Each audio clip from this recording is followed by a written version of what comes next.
안녕하세요. 지옥으로 갈 뻔한 아들 인생을 극적으로 구해낸 여자입니다. 제 인생 방식은 죄 짓고 살지 말자였어요. 감자탕 가게를 운영하면서 먹는 걸로 장난칠 생각은 잠시라도 해본 적도 없습니다. 너무 당연한 말이지만 요즘 기본도 안 지키는 사람들이 너무 많지 않습니까? 옷깃만 스쳐도 인연이라는 옛말이 있는데 요즘 사람들은 인간관계를 너무 쉽게 생각하는 것 같아요. 그래서 저희 가게를 찾아주는 손님들께 정말 정성을 다한 음식을 대접하며 살고 있었어요. 하지만 아무리 열심히 산다고 해도 순탄한 길만 펼쳐지는 건 아니더라고요. 아마 음식 장사하는 분들은 제 말을 이해하실 겁니다. 이 작은 땅에 정말 여러 인간들이 있더군요. 그래도 진상 손님들로 힘들 때마다 제 곁에서 힘이 되어준 건 가족들이었습니다. 힘든 세상에 가족들이 저한테는 든든한 버팀목이었어요. 그런데 그 와중에도 골치 아프게 하는 아픈 손가락이 하나 있었습니다. 바로 우리 집안 장남이에요. 눈 두 개, 코 하나, 입 하나 멀쩡하게 낳아줬는데 마흔이 되도록 혼자 있는 겁니다. 저도 환갑을 훌쩍 넘긴 나이라 주변에 자식들 시집 장가 보낸 친구들이 많았어요. 슬하에 삼남매를 낳아 기르면서 이 나이에는 여러 손주들 재롱이나 보고 살 줄 알았습니다. 하지만 이건 모두 제 착각이었어요. 몇 년 전 작은 아들이 결혼할 여자를 인사시키러 데려왔어요. 둘째 며느리가 참하고 말도 예쁘게 해서 마음에 쏙 들었습니다. 그렇게 가족들 다 인사를 나누고 집에 왔을 때 저는 작은 아들을 보며 말했어요. 어디서 저렇게 참한 여자를 데려왔어? 아주 현모양처감이네. 소개로 만났는데 저랑 성격이 잘 맞아요. 그리고 주변을 챙길 줄도 알고 무엇보다 제가 많이 사랑하는 여자예요. 그래, 너희 둘이 좋으면 됐지. 그나저나 넌 그렇게 참하고 괜찮은 여자 잘 만나서 다행인데, 아휴, 네 형은 뭐 하나 모르겠다. 맨날 집에서 TV나 보고 있고.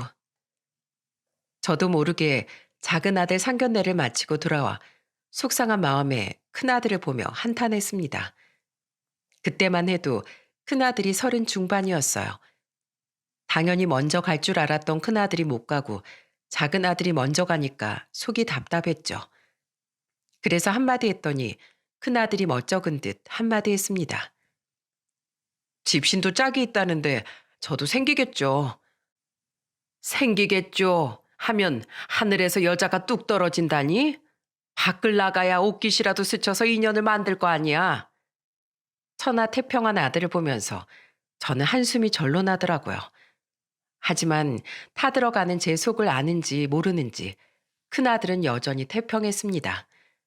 그렇게 큰아들이 강 건너 불구경하듯 남의 결혼만 축하해 주다가 30 후반쯤 됐을 땐 막내딸까지 시집을 간 상태였어요. 그쯤 되니까 저러다 혼자서 마흔을 넘길까봐 걱정이 되더군요. 그래도 작은 아들과 막내딸은 손주까지 낳아 키우면서 오순도순 잘 살고 있었습니다. 명절이 되면 큰 손자와 작은 손녀까지 모여 화기애애했어요. 너도 맨날 조카만 보지 말고 네 자식 좀 보라고. 너는 네 동생들 사는 거 보면 부럽지도 않아? 각자 팔자대로 사는 건데요, 뭘. 다 때가 있겠죠. 네가 무당이야? 그놈의 때가 언제 올 줄 알고 기다려.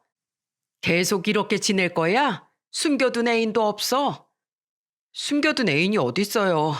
이렇게 잔소리 들을 바에 다 보여주고 만나지. 난 이제 네가 어디 숨겨둔 애라도 있었으면 좋겠다. 마흔이 코앞인데 어쩌려고 그래. 우리 강 여사 모시고 평생 살아야죠. 이 장남이 효도할게요. 아이고, 됐다, 됐어. 엄마한테 효도하고 싶으면 장가부터 가. 그게 효도하는 길이야. 에이, 나 승진해서 이제 과장이잖아. 걱정 마셔. 내가 네 얼굴을 보니까 없던 고민도 생긴다 이거사. 진우야, 제발 결혼 좀 해. 애미 속 다 타들어간다. 알겠어요. 저도 노력할게요. 그때가 설 명절이었는데 가까운 친척 중에서 우리 장남만 노총각 딱지를 붙이고 있는 게 속상했어요. 고슴도치도 자기 새끼는 예쁘다고 하는데 제 눈에는 장남이 멀쩡했거든요. 팔, 다리 멀쩡하고 눈, 코, 입 잘 있는데 왜 짝이 없는지 답답하더군요. 그런데 제가 이렇게 잔소리해서 그런지 그래도 아들한테 변화가 생기기 시작했어요. 맨날 아침에 세수만 하고 나가던 아들이 어느 날부턴가 손에 뭘 들고 나가는 겁니다. 그래서 저는 남편한테 의아한 목소리로 물었어요. 여보, 진우가 요즘 손에 뭘 자꾸 들고 나가던데 회사에서 누굴 만나고 있나? 아무 소리 말고 모른 척 있어. 지가 말할 때 되면 말하겠지. 드디어 어디에 색식감을 숨겨두긴 했나 봐. 이렇게 말을 해야 장가갈 생각을 한다니까. 여보, 우리 장남 결혼한다고 하면 그냥 보내주자. 같은 회사 여자면 비슷하겠지 뭐. 우리가 뭐 따질 처지도 아니잖아. 그래도 사람 인성은 봐야지. 사람은 인성이 제일 중요한 거야. 남편은 제 말에 단호한 목소리로 말했어요. 그래도 저는 이러나 저러나 큰아들이 연애하고 있는 것 같아서 너무 기뻤습니다. 남편 말대로 저희 부부는 아들의 연애를 모른 척하며 지냈어요. 그 후로도 아들은 작은 봉투를 챙겨서 나가더군요. 그러던 어느 날이었어요. 저녁 8시쯤 쓰레기를 버리고 오는데 아들이 길에 서서 희죽거리면서 서 있는 겁니다. 그래서 아들이 정신 나간 사람처럼 왜 저러고 혼자 서 있나 싶어서 다가가 봤어요. 그리고 저는 아들이 가로등 밑에 서서 웃고 있는 이유를 알고 깜짝 놀랐습니다. 그동안 아들이 손에 쥐고 다니던 작은 주머니에는 고양이 사료가 있었던 거예요. 알고 보니까 그동안 사내 연애를 하고 있었던 게 아니라 길고양이 밥을 주고 있었던 거죠. 저는 그걸 보고 황당해서 큰아들을 보며 소리쳤어요.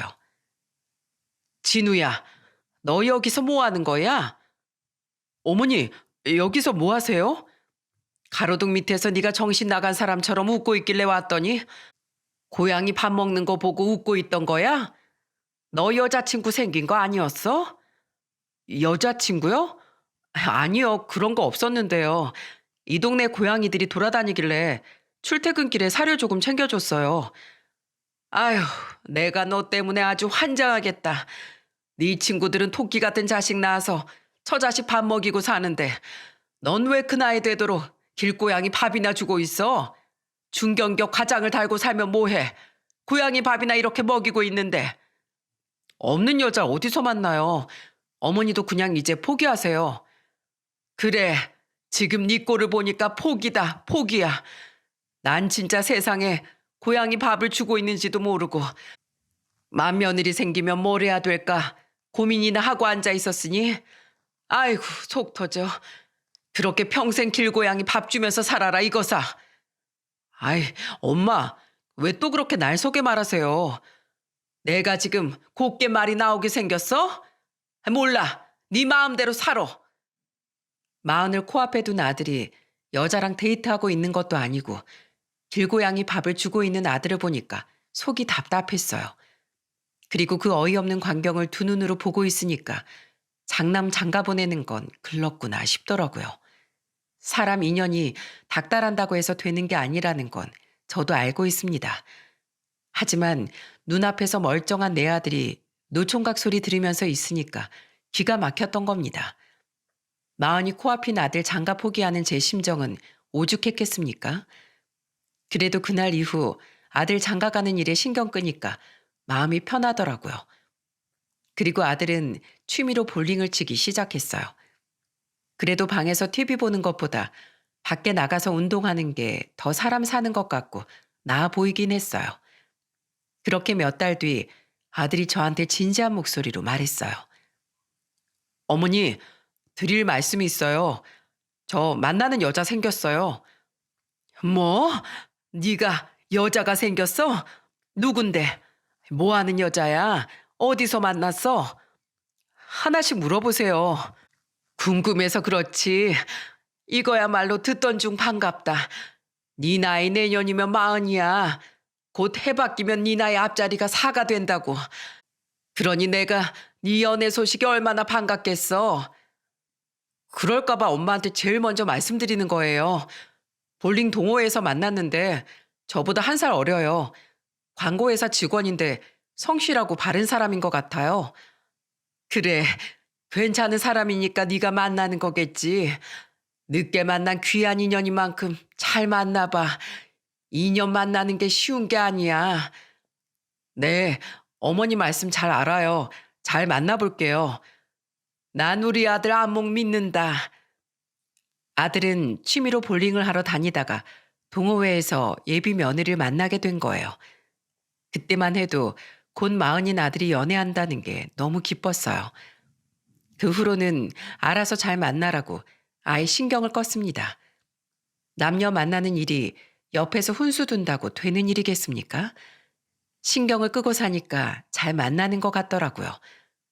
그렇게 해가 바뀌고 아들이 마흔이 됐을 때도 둘은 연애 중이었어요. 한 번은 아들이 금요일 퇴근길에 마트를 다녀왔는지 장바구니를 들고 오는 겁니다. 저는 깜짝 놀라서 물었어요. 너 뭐 하려고 그런 걸 사왔어? 마트 다녀왔니? 네, 근데 이게 그냥 왜? 왜 사온 건데? 뭐 먹고 싶어? 그게 아니라 김밥을 좀 만들어 보려고요. 내일 어딜 가는데 김밥 싸가면 좋을 것 같아서요. 여자친구랑 놀러 가? 아유, 그럼 진작에 엄마한테 말하지. 이리 가져와. 엄마가 도와줄게. 저는 아들이 여자친구랑 놀러라도 간다고 하길래 김밥 만드는 걸 도와준다고 했어요. 아들이 이렇게까지 적극적으로 데이트 준비하는 걸 보니까 잘 만나고 있다는 게 느껴졌습니다. 그래서 저는 아들을 도와주면서 이런저런 걸 물어봤어요. 요즘에 잘 만나고 있어? 둘이 좋은 데라도 가나 보다. 여자친구랑 근교로 드라이브 가는데 예쁜 공원이 근처에 있길래 날씨도 좋으니까 같이 벤치에서 먹으려고요. 아이고, 오랜만에 연애하더니 아주 풋풋하네. 잘 생각했어. 요즘 여자들은 요리 잘하는 남자 좋아한다더라. 네가 도시락 만들어 가면 얼마나 좋아하겠어. 직업 좋아, 요리 잘해, 성격 좋아. 아주 1등 신랑감이 따로 없네. 둘이 만난 지 얼마나 됐지? 한 1년쯤 됐어요. 너도 이제 딱 마흔인데 언제까지 연애만 할 거야? 사계절 다 봤으면 결혼 준비할 때도 된 거 아닌가? 저희도 1년쯤 지나니까 결혼을 전제로 만나고 있어요. 사계절 지내보니까 이 사람이다 싶더라고요. 다른 거 다 필요 없고 진심 하나면 되는 거야. 진심이 가장 중요해. 여자친구는 좀 착한 것 같아?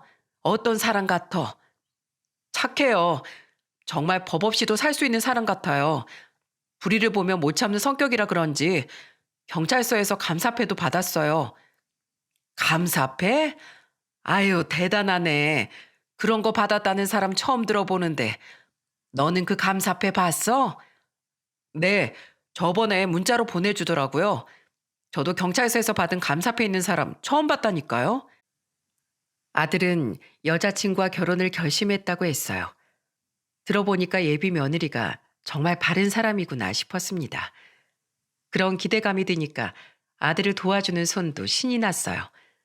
그렇게 곧 집안의 맏며느리가 될지도 모르는 아들의 여자친구를 위해 더 신경 써서 김밥을 만들어줬네요. 그리고 저는 남편한테 아들과 나눈 이야기를 전하면서 말했습니다. 여보, 우리 아들이 제대로 된 여자를 만나고 있는 것 같아.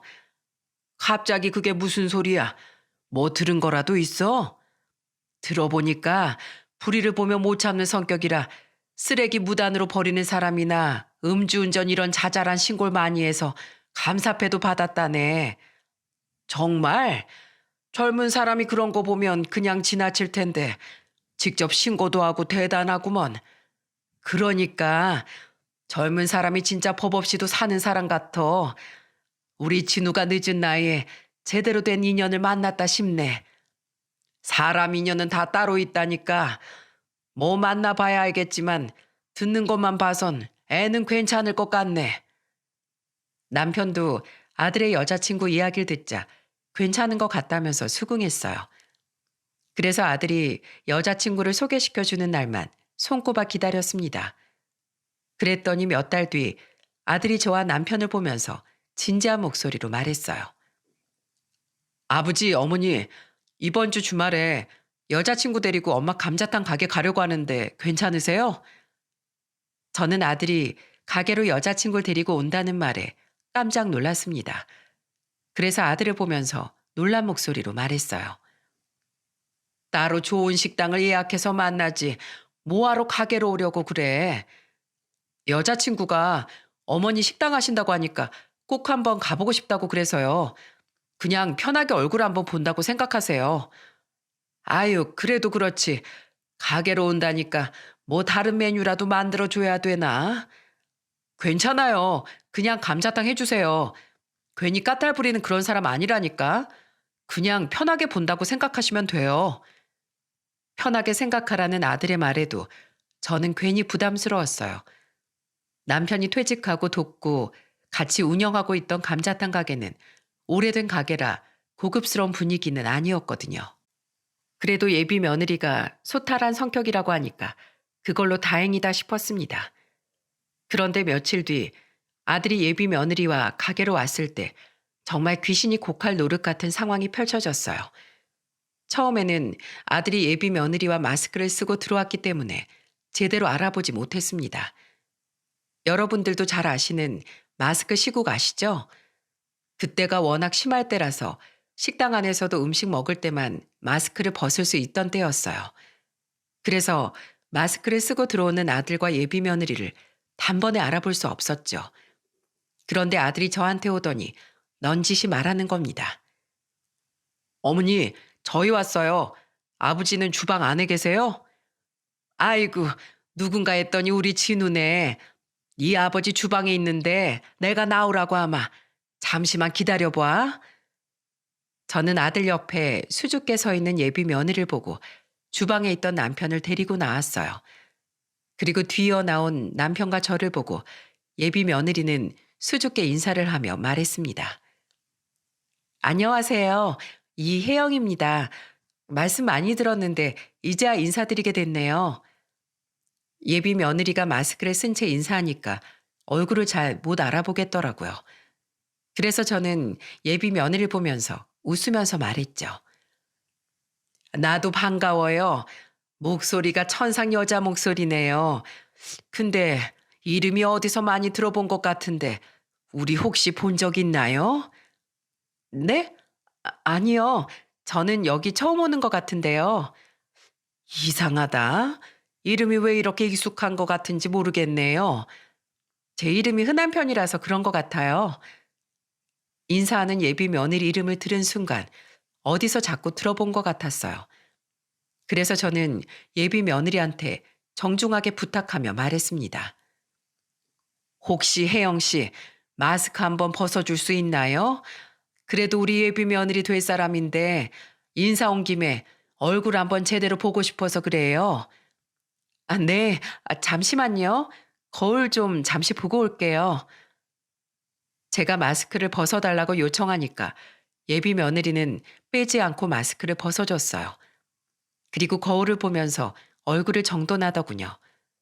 그런데 예비 며느리가 마스크를 벗고 거울을 보는 그 순간 저는 뒷골이 오싹했어요. 그리고 잊고 있던 지난날의 악몽이 머릿속에 스쳐갔습니다. 자꾸 어디서 들어본 것 같은 이름인 게 이유가 있었어요. 제가 가게를 운영하면서 가장 치욕적이고 완전히 장사를 접을까 고민까지 하게 만든 장본인이었던 겁니다. 그토록 고대하던 예비 맏며느리를 마주하는 그날이 저한테는 악몽으로 되돌아왔어요. 그리고 저는 예비 며느리의 실체가 완전히 떠오른 그 순간 손뼉을 치며 소리쳤습니다. 야, 너 나 알지? 어디서 순진한 척 인사를 하고 있어? 제가 화를 내면서 말하자 예비 며느리는 당황한 목소리로 말했어요. 네? 그게 무슨 소리세요? 저 여기 처음 와봐요. 처음 와본다고? 내가 아주 그날만 생각하면 아직도 생생한데 처음 와봐? 이래도 못 알아보겠어? 저는 화를 내면서 말하다가 제 마스크를 벗었습니다. 그러자 예비 며느리가 제 얼굴을 확인한 순간 놀란 토끼 눈을 뜬 채 말했어요. 아줌마가 왜 여기 있어요? 오빠, 이 아줌마가 어머니셔? 진짜야? 영문도 모르고 두 여자 사이에 낀 아들은 어리둥절한 표정으로 말했습니다. 우리 부모님 식당 맞아. 우리 어머니랑 아는 사이야? 어떻게 아는 사이야? 아무것도 모르는 아들은 어리둥절한 채 서 있었어요. 남편은 제 반응을 보더니 옛날 기억이 떠오른 것 같았습니다. 보다 못한 남편이 아들을 보면서 말했어요. 아이고, 이놈아, 네가 만나는 여자가 이 여자야? 쟤가 누군지 알아? 쟤가 네 엄마 죽일 뻔한 여자야. 사람을 얼마나 괴롭히는지 죽을 만큼 힘들게 했던 여자라고. 네? 뭐라고요? 아들은 남편의 말에 어안이 벙벙한 듯 서 있었습니다.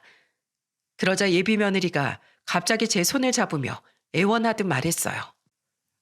어머님, 그게 아니라요. 그땐 제가 어려서 그랬어요. 아무것도 모를 때였다고요. 뭐? 어려? 넌 30 초반이 어린 나이냐? 9년 전이면 네가 30쯤이었을 거 아니야. 그 나이면 사회생활 됐을 나이잖아. 근데 어려서 몰랐다는 게 말이 되냐?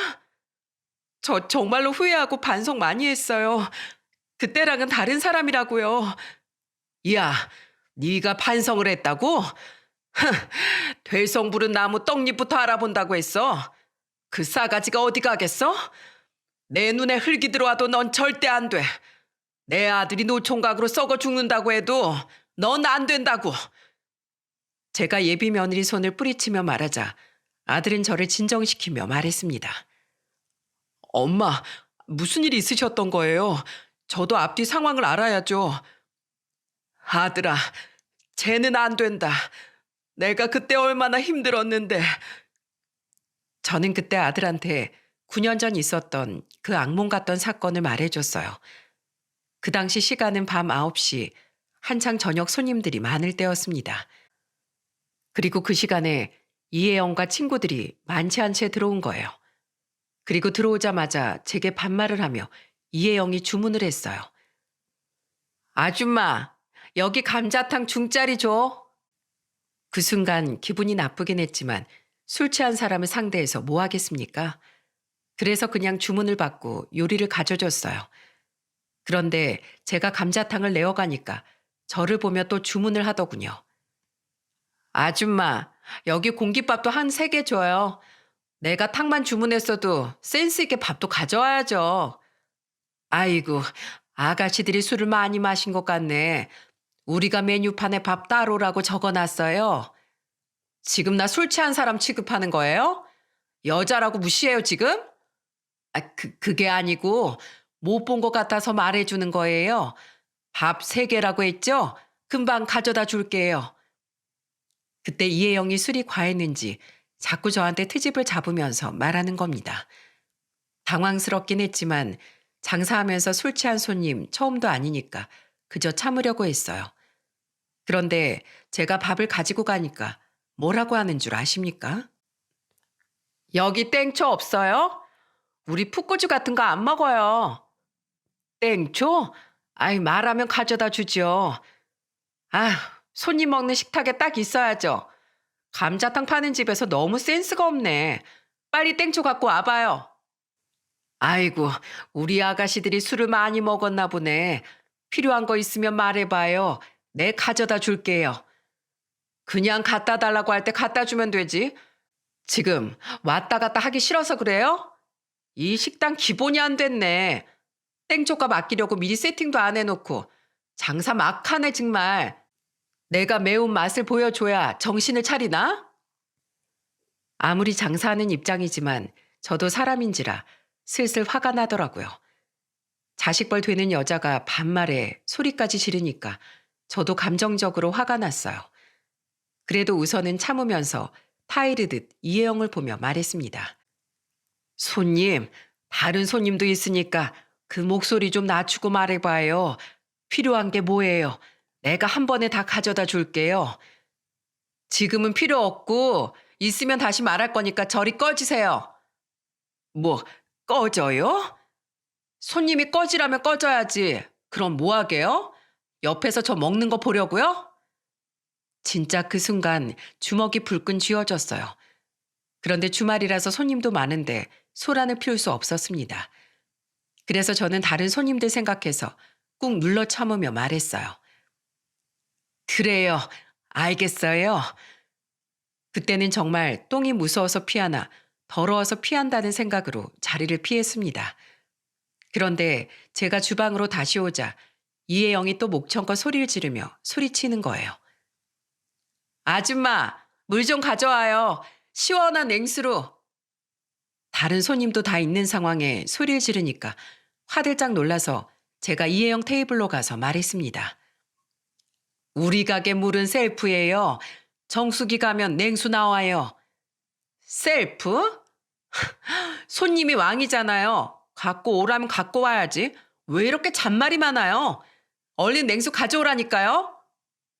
냉수 가져오라고 소리치는 이혜영 때문에 손님들의 이목이 저희 쪽 테이블로 집중된 거예요. 다른 손님들은 저희 쪽 테이블을 보며 수군거렸습니다. 젊은 아가씨들이 술 마셨으면 곱게 집이나 가지. 인사불성돼서 저게 뭐야? 아무리 손님이라도 너무한 거 아니야? 떡하니 셀프라고 써있잖아. 아유, 손님은 왕이긴 개뿔. 손님도 저렇게 하면 왕이 아니라 천민이지 천민. 대우받길 원하는 사람이 저렇게 말하는 게 말이 되나?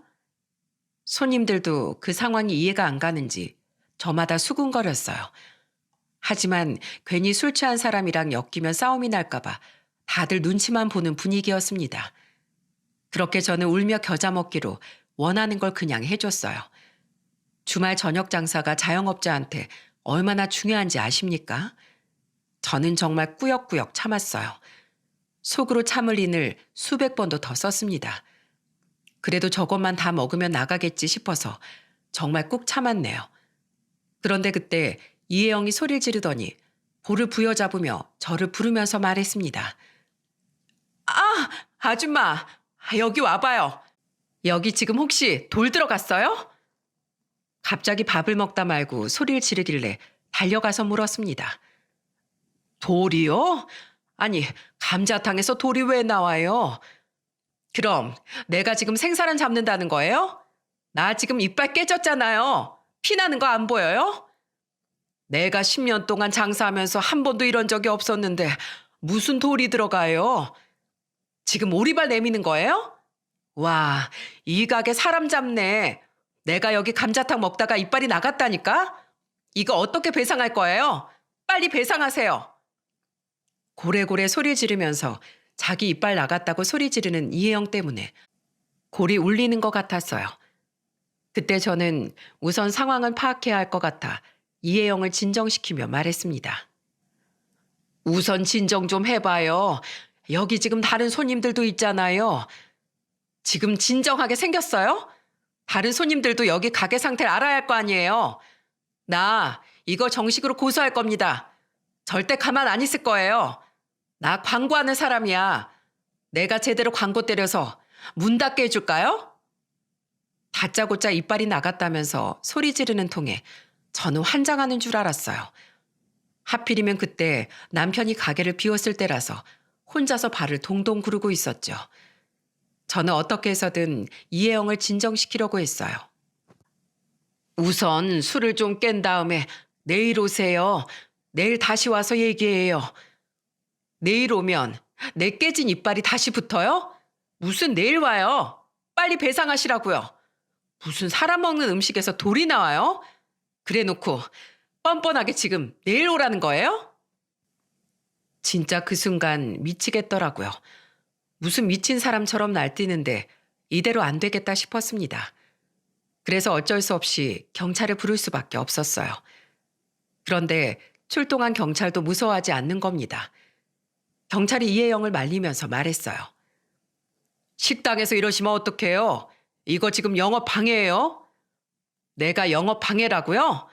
경찰 아저씨, 여기 이 아줌마가 음식을 개떡같이 해서 내가 돌을 씹었다고요. 나 이빨 깨진 거 안 보여요? 이건 상해죄 아니에요?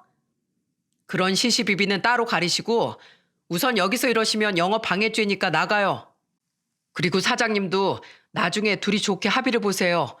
우선은 저희가 할 수 있는 건 이것밖에 없습니다. 저는 경찰의 말에 알겠다고 대답했습니다.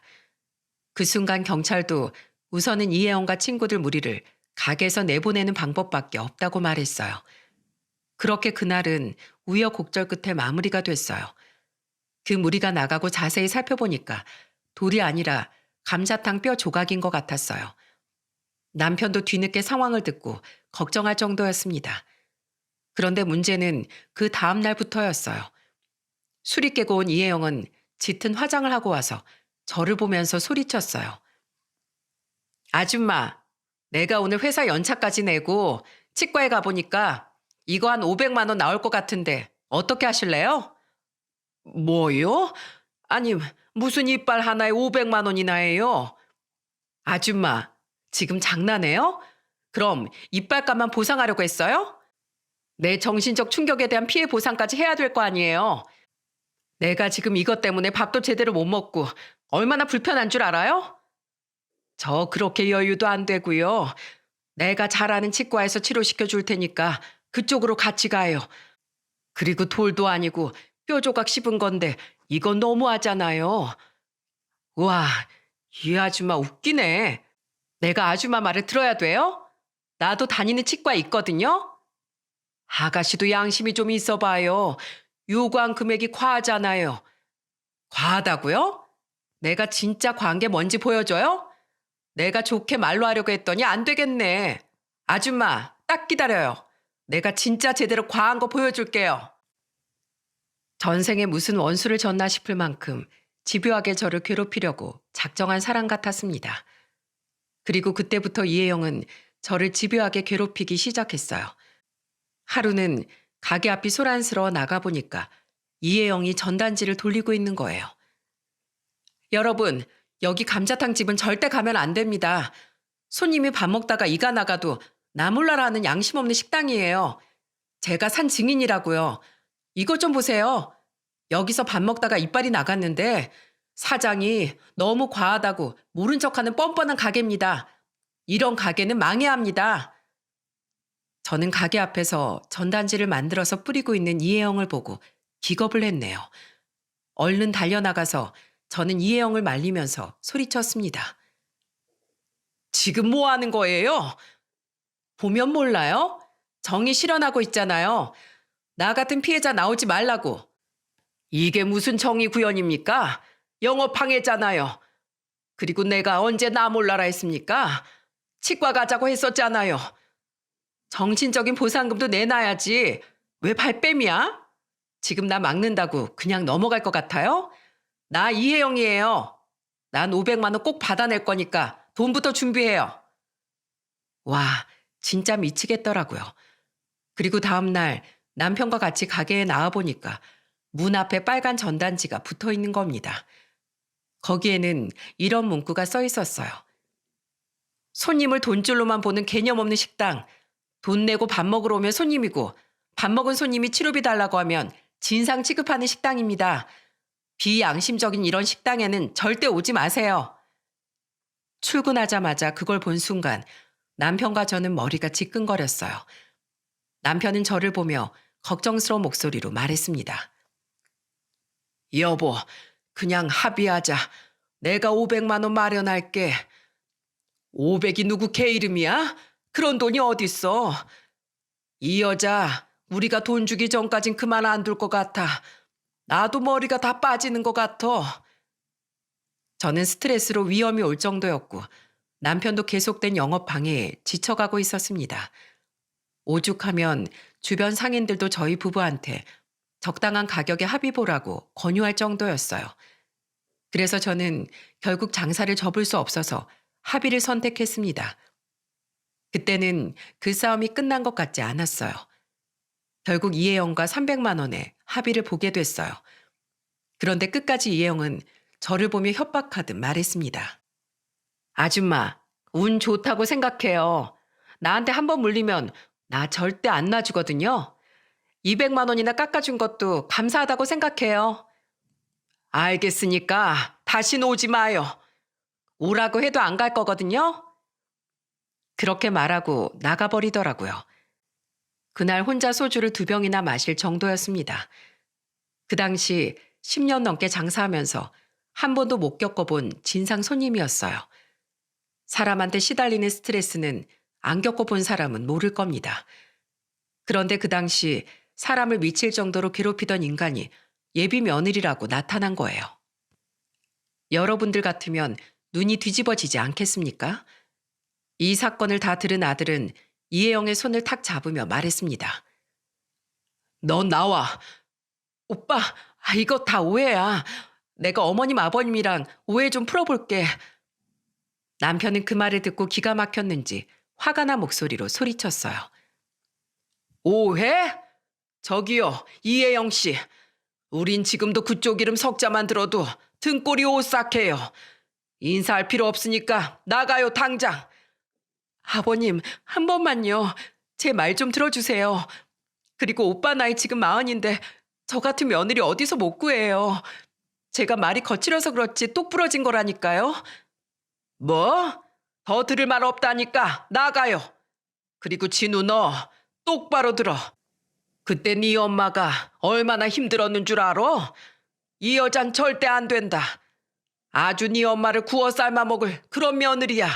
알겠어? 남편이 아들을 보면서 그렇게 말하자 아들은 이혜영을 끌고 나가려고 했어요. 그러자 아들을 보면서 애원하듯 말하는 겁니다. 오빠, 나 버릴 거야? 진짜 나 버릴 수 있어? 난 1년 만난 너보다 우리 부모님이 더 중요해. 그때 어머니가 살도 빠질 정도로 얼마나 힘들어했는지 알아? 당장 나와. 결국 이혜영은 아들 손에 이끌려 나갔어요. 그리고 완전히 결혼도 없던 일로 하고 헤어졌다고 했습니다. 그리고 다시 가게로 돌아온 아들이 저와 남편을 보면서 사과하며 말했어요. 아버지 어머니 죄송합니다. 제가 사람 보는 눈이 잠시 떨어졌나 봐요. 저도 나이가 40이 되니까 괜히 조급했어요. 더 신중할게요. 저는 그런 아들을 보며 말했습니다. 너도 놀랐을 텐데 그리로 앉아. 밥이나 먹자. 그때 저는 아들과 남편 셋이서 밥을 먹었어요. 가장 행복해야 될 자리가 아주 최악의 자리가 되고 만 겁니다. 그동안 아들이 만나는 여자가 저런 여자인지도 모르고 좋아했던 제가 바보 같았어요. 그런데 그날 일이 벌어진 후 아들이 뒷조사를 좀 해본 것 같았어요. 9년 전 성질머리 못 버리고 매일같이 찾아와서 못 헤어진다고 진상을 부렸거든요. 결국 아들은 대체 어떤 여자인지 알아보겠다면서 나선 겁니다. 둘이 연애하는 동안 이혜영 친구들하고 여러 번 밥도 먹고 같이 여행도 다니면서 가까워졌더라고요. 아들은 그 친구들한테 인생이 달렸으니까 좀 말해달라고 부탁을 했다더라고요. 그랬더니 친구들도 손절할 각오하고 아들한테 많은 얘기를 해줬더군요. 그리고 아들은 저한테 들은 이야기를 말해줬어요. 요새 계속 집 앞까지 찾아오길래 뒷조사를 해봤거든요. 그런데 그 여자 유명한 신고충이었어요. 신고충? 아니, 그게 뭐니? 감사패 받았던 이유가 있더라고요. 그 여자 같은 식당에서 다른 테이블에 앉은 사람이 술 마시고 나가는 걸 눈여겨보다가 주차장으로 가면 쫓아갔었대요. 그리고서 술 먹고 운전대를 잡는 차량에 가서 신고한다고 막 협박했던 사람이래요. 저는 아들의 말을 듣고 경악했습니다. 그런데 그때 이혜영은 술을 마시고 차에 타는 사람을 뒤쫓아가서 협박하듯 말했다고 했어요. 지금 음주운전으로 제가 신고하면 벌금 엄청 무는 거 알죠? 어떻게 할까요? 지금 신고할까요? 시동 켜서 1cm만 움직여도 음주예요. 모르셨어요?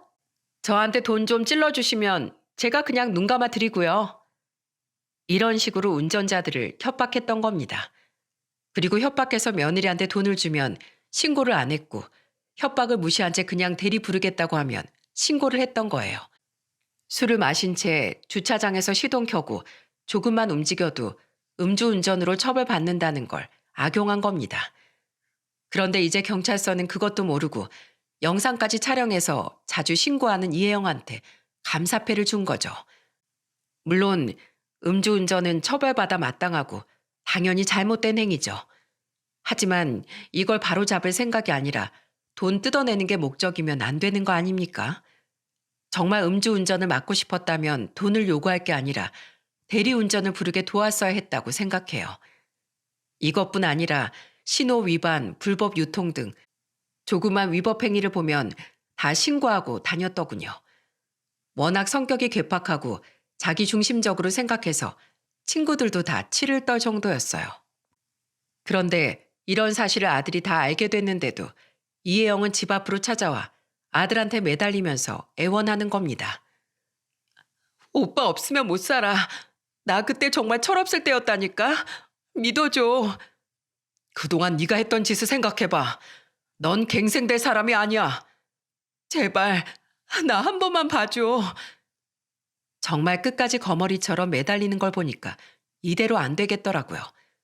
그래서 저는 바가지에 물을 담아서 나갔습니다. 그리고 아들 팔에 매달려 있는 이혜영을 보고 소리쳤어요. 내가 오지 말라고 했지? 여기가 어디라고 와? 난 네가 내 아들이랑 사는 꼴 죽어도 못 봐. 썩 꺼져. 지금 당장. 안 그러면 네가 그때 소리 지르면서 찾던 냉수 뿌릴 줄 알아. 어머님, 제발요. 잠시만요. 안 되겠다. 여보, 냉수 좀 더 가지고 와봐. 그냥 밖에서로 가져와요. 남편이 그때 제 말을 듣고 집 안으로 들어가서 양동이의 물을 받아왔어요. 그런데 그 사이에 저를 보면서 애원을 하면서 말하더군요. 어머님, 제가 잘못했어요. 제발요. 누가 네 어머니야? 네가 진짜 물을 맞아야 정신 차리지? 그때 남편이 가져온 양동이를 받아들고 그대로 뿌려버렸습니다. 그렇게 물에 빠진 생쥐꼴이 된 이혜영을 보고 소리쳤어요. 9년 전에도 정신 못 차린 게 지금은 정신을 차렸다는 게 말이 되냐? 나는 너 같은 불엿이 들일 생각 없으니까 썩 꺼져. 왜 가만히 있어? 한 번 더 맞고 싶어? 양동이까지 아주 던져줄까? 제가 양동이를 던지려고 하니까 결국 도망치듯 꽁무니 빠지게 도망가더군요. 그렇게 아들은 연락처도 차단해버리고 완전히 인연을 끊어버렸어요. 정말 이런 상도덕도 없는 여자랑은 일말의 정도 없다면서 끊어내는 겁니다. 그래도 그동안 정이 있으니까 한동안 힘들어 보이더니 그래도 훌훌 털어낸 것 같더군요. 벌써 몇 년쯤 지난 일인데도 정말 사람 인연이라는 게 기가 막혀서 이렇게 사연을 보냈습니다. 충분히 우리 대한민국에 얼마나 좋고 현명하고 좋은 여자가 많은데 여자가 한 명뿐이겠습니까? 그래서 지금은 제 아들을 응원해주고 있어요. 지금 아들은 장남으로서 의젓하게 잘 지내고 있습니다. 직장 생활도 잘하고 운동하면서 건강한 하루하루를 지내고 있어요. 그리고 저도 여전히 남편과 감자탕 가게를 운영하며 지내고 있습니다. 요즘 경기가 어렵다 보니 자영업자들 많이 힘든 상황이라는 걸 저도 공감합니다. 전국에서 장사하시는 분들 다들 대박 나시고 끝까지 힘내셨으면 좋겠습니다. 제가 이렇게 사연을 보낸 이유도 사람한테 힘든 자영업자들을 위로하고 싶어서예요. 사람 힘든 게 제일 힘든 거 아니겠습니까? 하지만 여러분들 제가 겪어보니까 결국에는 선한 사람이 이기는 거더라고요. 악을 악으로 응대하면 그냥 똑같은 사람 되는 거예요. 결국 죄 지은 사람은 자기가 지은 죄만큼 당하고 사는 것 같습니다. 여러분들 새해에도 항상 힘내시고 잘 되시길 바라겠습니다. 모두들 힘내십시오.